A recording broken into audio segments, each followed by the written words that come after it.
and welcome to another Kidlit lunch critique. It comes from Carol, Dragon's First Haircut, and she says that she has been receiving a lot of positive rejections, but she's not sure why it's being rejected. So let's find out. Okay, Scales stared at the calendar. He couldn't do it.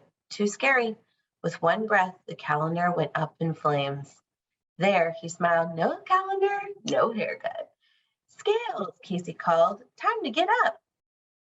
Scales rolled under his bed. Casey'll never find me here. The door creaked open.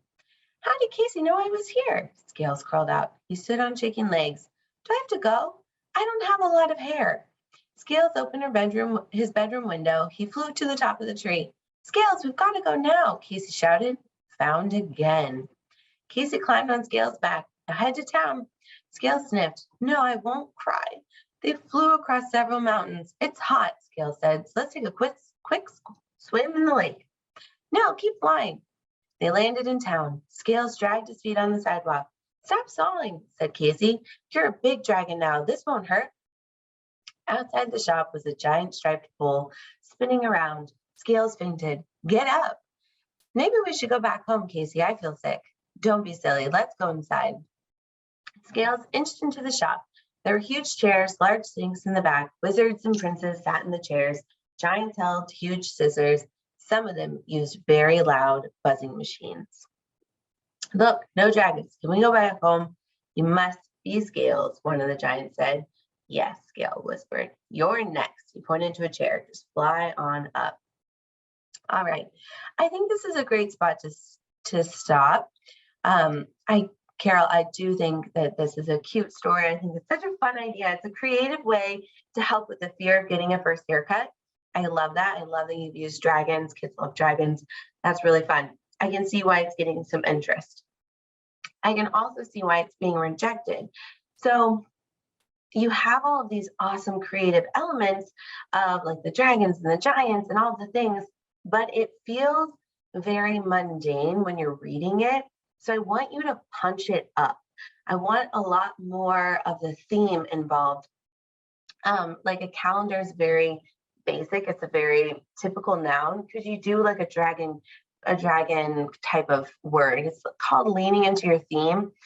We chatted about it at a previous talk I did on Facebook Live before, but it's like using creative words. So you have fairy tale and dragons and knights and all of the things. So using those as like your verbs can really help to punch this up and help with your pacing. Like this is all one scene and that's a lot of words. So cut this down. How can you say this faster but still get the same thing across? Scale stared at the calendar. He lit it on fire. No calendar, no haircut. Says the same thing faster. I know we have a lot of dialogue, but sometimes the dialogue can sometimes weigh down the story. So you want to get it into that spot of the interest, keeping the reader going, keeping the pace, and making your words more creative. So like rolled under his bed, how could you do that? And a little bit more of like specific to Scales. Also, you have Casey, and Casey kind of throws you into a different world. It's almost like you have conflicting worlds here.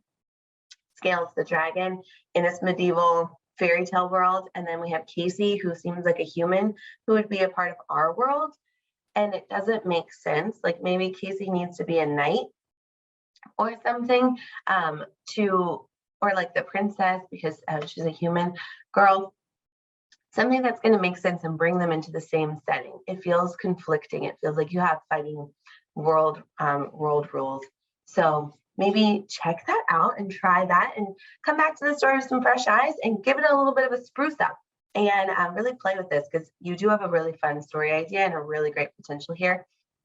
So I can see why people are interested. So awesome. Thank you so much for sharing. If you would like to get your story critiqued as well, use the form. It's below in the description. I look forward to reading it.